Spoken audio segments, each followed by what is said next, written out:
How can you remove your device and how can you remove the allowing option to access photos and videos from individual apps on the iPhone? So let me show you exactly how you can do this. If it's your first time here, subscribe so you never miss anything important. So you probably know that if you just go to like a new app and then go to the like situation or section where the app requires photos access, you're going to get a pop-up asking you if you want to allow it or not. But even if you clicked on allow, you could always revoke it and change it later.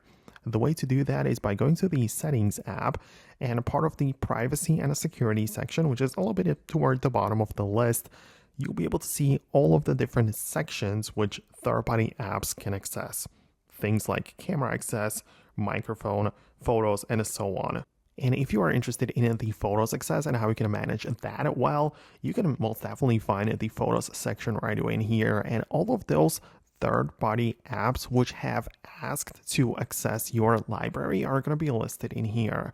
And you have the ability to change it from full access to no access, for example. And this just means that the app can no longer read your photos and videos, right? So that would be something that you are probably interested in. But I know a lot of people who still kind of like want to give it access, but not full access. And that's why the limited option is in here too.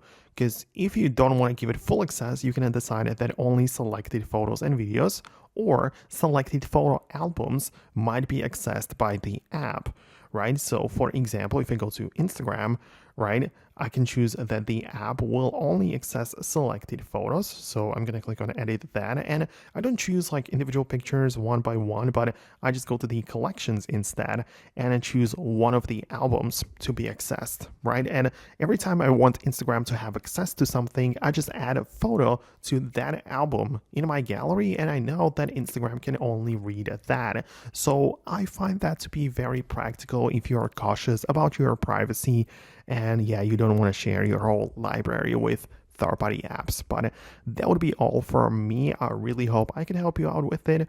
Thanks a lot for watching, and I'll catch you later in the upcoming tutorials and videos like this one.